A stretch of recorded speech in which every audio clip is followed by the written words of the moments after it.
Hello, today we're going to do 2-5, day 2, position, velocity, and acceleration. So some of you were talking about yesterday, what does the second derivative, how does it apply to us? Well, the biggest thing is it is acceleration.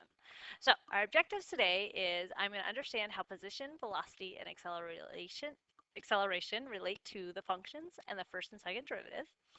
I'm going to be given a graph or a table, and I will be able to determine which way the object is moving. And also, I will be able to describe the acceleration. All right, so position, velocity, and acceleration.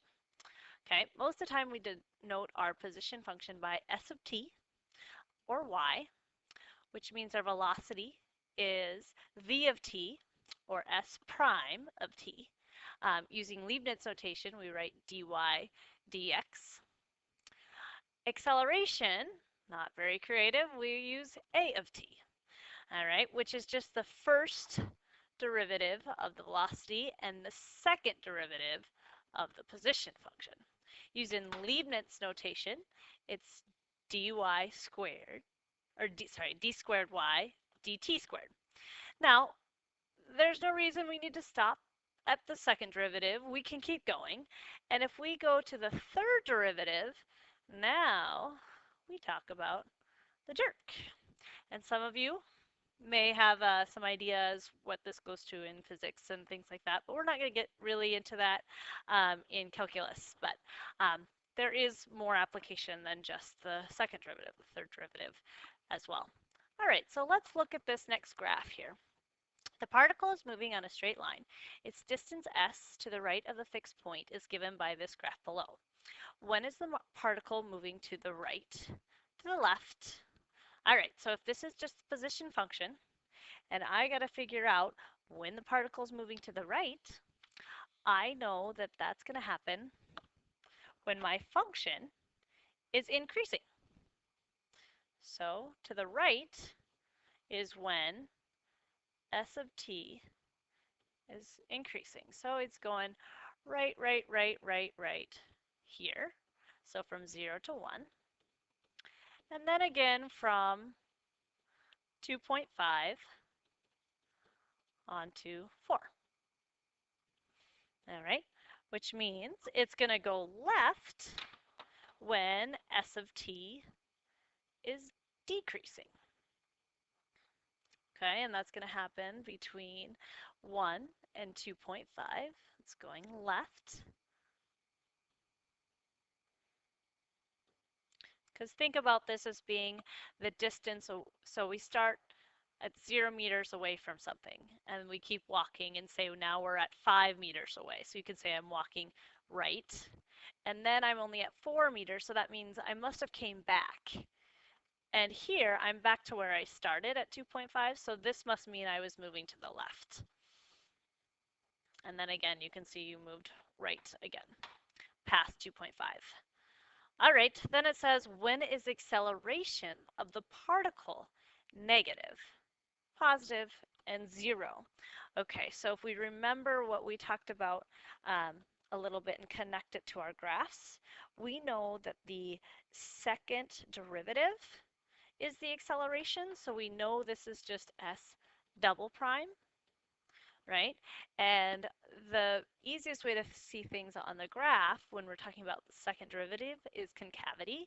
So if you're asking when the acceleration is negative, you're really asking when is the graph concave down? Okay, so if my graph is concave down, it looks like it's concave down from 0 to about here. So I'm going to say 1.5. So I'm going to say it's negative from 0 to 1.5. All right. When is it positive means I'm looking for concave up. And you see concave up starts right about 1.5 and follows on to 4. All right, and then when is it 0? This is actually where it switches from positive to negative. So this is what we call the point of inflection. And you may have heard this word in pre-calc, and we've talked about it in here as well. So point of inflection is where it's going to switch between concave down to concave up, and you can see that's happening at 1.5. All right. Now I've changed this graph, so it's now the velocity graph.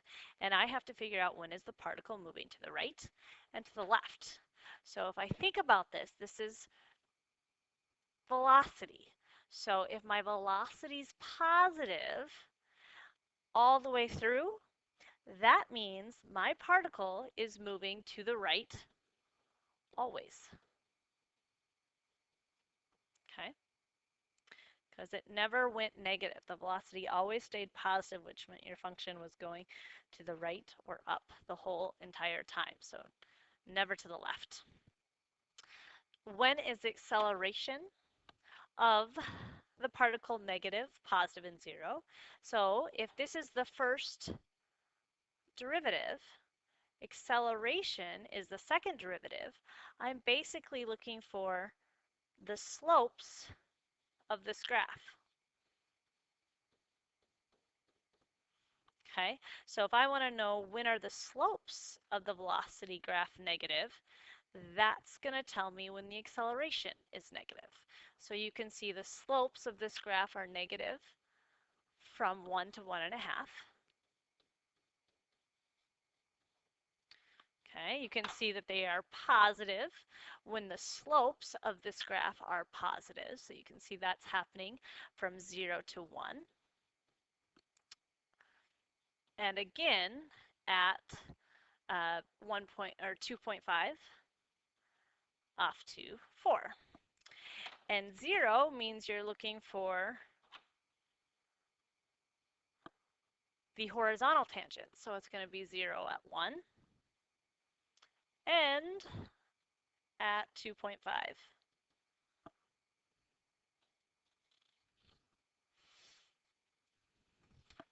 All right, now we're given a table here.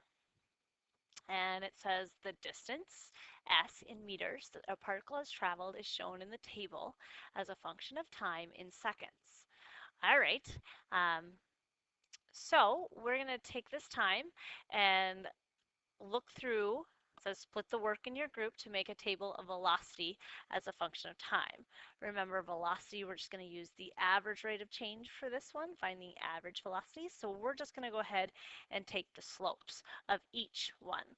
So I'd like you to just take a minute, go through here, do change in y over change in x. So this one's going to be 135 minus 0 over 2 minus 0.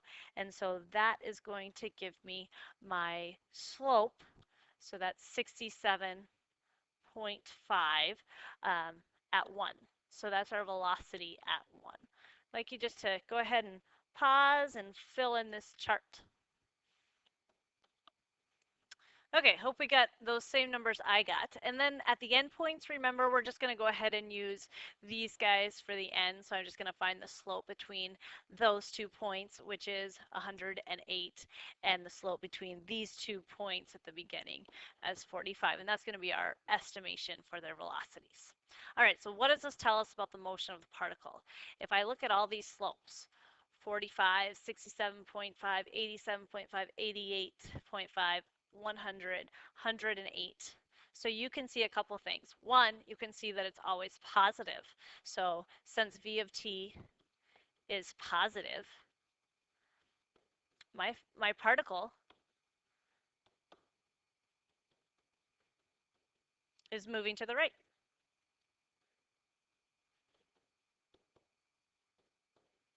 And you can also see that the velocities are increasing, right? Because those numbers are getting greater. All right, let's take another look. And now we're going to go with the velocity graph table that we just made. And from it, we're going to get the acceleration. So we do the exact same thing we did to get the velocities, right? Where we took the 2 points. So I'm going to find the difference. So 87.5 minus 45 over 2 minus 0. And if I do that, I get 21.25. And so that's going to be that slope.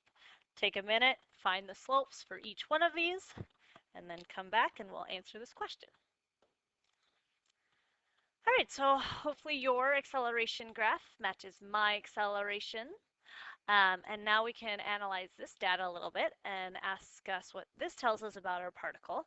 And you can see that our acceleration is always positive.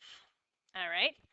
And so what this tells us about our graph, because our acceleration, and here's the kicker, and our velocity graph was always positive, my particle is speeding up. Okay. This is really kind of tricky. Most people uh, uh, don't think that they have to look at both the acceleration and the velocity to determine if something's speeding up or slowing down, but you have to. And the big kicker is acceleration and velocity are the same sign. So then we know our particle speeding up. If acceleration and velocity are different signs, then we know our particle would be slowing down. So if our acceleration is positive and our velocity is positive, we're speeding up. If our acceleration is negative and our velocity is also negative, we're still speeding up because those forces are still working together. They're just going a different direction. If they're opposite, so if velocity is positive and acceleration are negative, now these two forces are working against each other, and so this would create our particle to slow down. All right, so that kind of concludes the acceleration, velocity, and position lesson. And I'd like you to go ahead and take a look at these problems in your book. We also have a worksheet to do today that kind of just